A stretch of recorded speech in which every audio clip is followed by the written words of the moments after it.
Coucou mes petites étoiles, on se retrouve du coup pour le module numéro 3 avec la présentation du tarot de Marseille. Donc on va voir ensemble plusieurs cartes pour vous présenter un petit peu le tarot de Marseille. J'ai sorti 3 tarots de Marseille différents pour que vous puissiez aussi vous rendre compte que tous les tarots de Marseille se ressemblent. Donc le but c'est vraiment de pouvoir vous en rendre compte. Vous avez en premier celui-là qui est le tarot de Marseille des sorcières, le tarot des sorcières précisément. Vous avez celui-là qui est le tarot Arcanum et du coup le tarot de Marseille doré qui est juste ici. Donc c'est juste pour vous montrer que tous les tarots se ressemblent, c'est le même système à chaque fois, c'est juste le graphisme qui change, les images qui changent, le thème qui change, mais les cartes se ressemblent et sont toutes les mêmes. Du coup, c'est pour ça que c'était important pour moi de sortir les 3, puis après on regardera vraiment, on fera les tirages uniquement avec le tarot de Marseille doré, mais là c'était vraiment pour la présentation, je trouvais ça important quand même que vous puissiez voir toutes les différentes cartes qu'il peut y avoir. Du coup, pour commencer, on va parler un petit peu du tarot en général, le nombre de cartes qu'il peut y avoir pour chacun. Vous allez avoir, ça se divise en fait en 2 tas principales. Donc le premier, ce sont les arcanes mineurs, il y en a 56. Et vous avez ensuite les arcanes majeurs où il y en a 22. Les arcanes mineurs vont être divisés ensuite en 4 parties. Vous allez avoir les deniers, les épées, les coupes et les bâtons. Donc 4 petites parties à côté.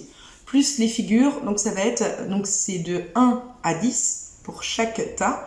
Et ensuite vous allez avoir les chevaliers, les valets, les dames et les rois.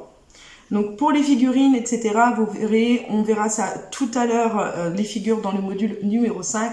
Ne vous inquiétez pas, on va bien prendre le temps de regarder les cartes par carte.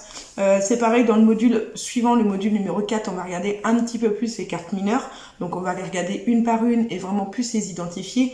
Là, le but, c'est vraiment de pouvoir vous montrer toutes les cartes différentes qu'il peut y avoir dans le tarot de Marseille et le tarot en général.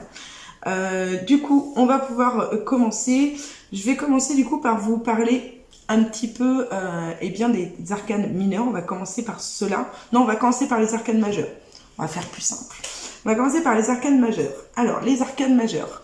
Comme je vous ai expliqué, il y en a 22. Donc, j'ai fait exprès de ne pas toutes vous les sortir. Je vais vous les montrer un petit peu les cartes que j'ai pour vous montrer justement qu'elles se ressemblent. Donc, je vous en ai sorti quelques-unes, comme celle-ci, qui est la carte des amoureux. Et vous allez pouvoir voir, du coup, je vais vous afficher l'image juste là pour que vous puissiez mieux voir à l'écran les cartes, à quoi elles ressemblent. Vous allez avoir les amoureux et vous pouvez vous rendre compte que pour les 3 cas, ce sont exactement la même carte. Donc on voit bien des personnes qui sont amoureuses, un couple d'amoureux tout simplement. Hop là. Ensuite, même principe, vous voyez bien la carte du pendu, c'est le même principe. Il y a un homme pendu par le pied, donc ça on verra un petit peu plus sa signification tout à l'heure. Vous voyez bien qu'il a la tête en bas, qu'il est pendu par une jambe. Là, vous allez avoir le même principe ici, et c'est pareil juste là. Donc je vous mets l'image juste à côté pour que vous voyez mieux par vous-même, encore une fois.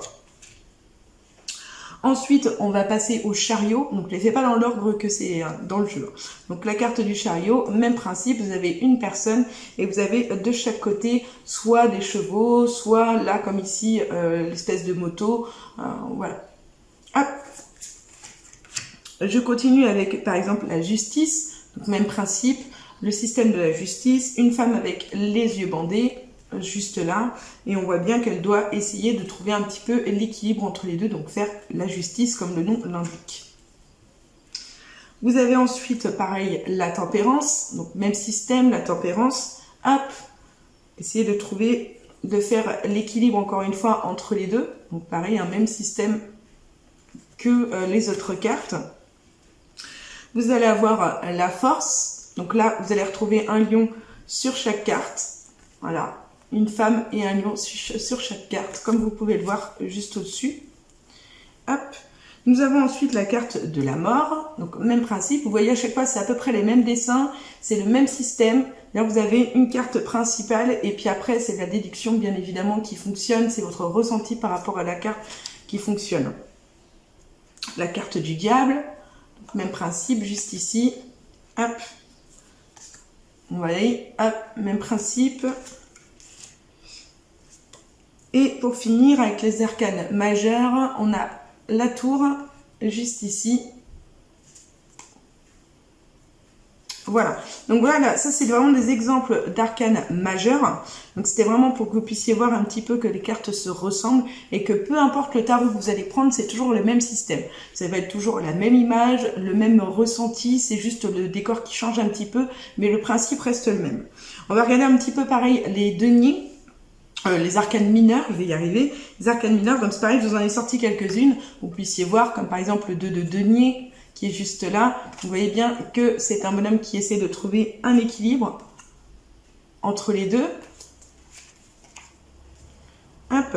Ensuite, vous allez avoir le 8 de denier, même principe. Donc là, on voit bien une personne qui est en train de travailler, qui fait un travail un peu solo. Ensuite, on va voir le 4 de denier.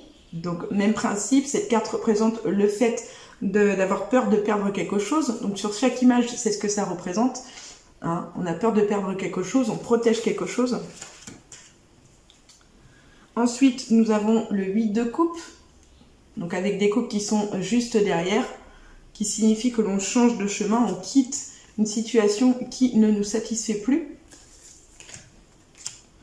Le 9 d'épée. Donc, même principe, généralement, c'est toujours quelqu'un qui est allongé dans son lit, entouré d'épées, des épées à côté. Hop. Ensuite, le 6 de bâton. Donc là, même principe.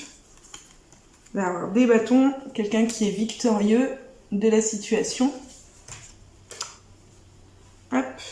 Ensuite, nous avons le 2 d'épée. Donc là, même principe. Les yeux bandés. Entouré de 2 épées sur chaque carte. Le 8 d'épée, pareil, les yeux bandés, des épées autour de soi pour chaque jeu, juste là. Ensuite, le 6 d'épée, hop, on part en voyage.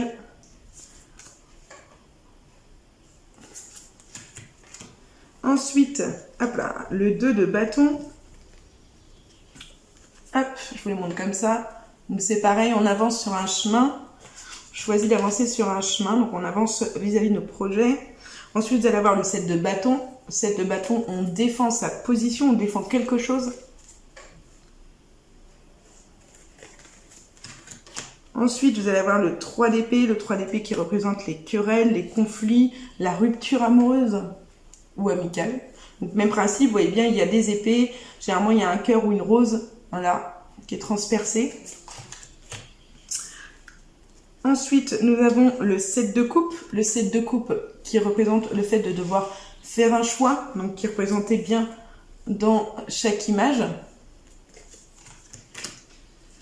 Et pour finir, parmi les exemples, le 2 de coupe qui représente l'union de 2 personnes, qui est bien représenté ici. Donc ça, c'était pour vous montrer un petit peu les différentes cartes que je vais y arriver. Les différentes cartes mineures pour vous montrer qu'elles se ressemblent, que les images, encore une fois, veulent dire la même chose, même si c'est pas le même thème et même si c'est pas mis dans le même sens, ça se ressemble et ça veut dire la même chose. On va, juste pour vous montrer, parce que je vais pas toutes vous les faire, on regardera mieux après.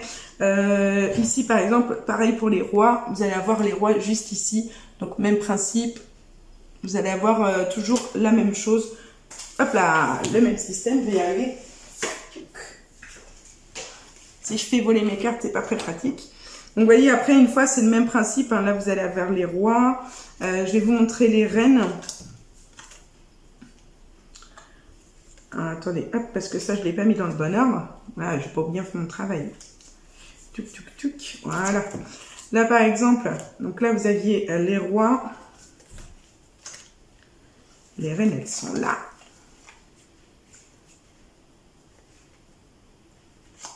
Ah, c'est parce que tout à l'heure, je ne vous ai pas montré le roi, c'était le valet que je vous ai montré.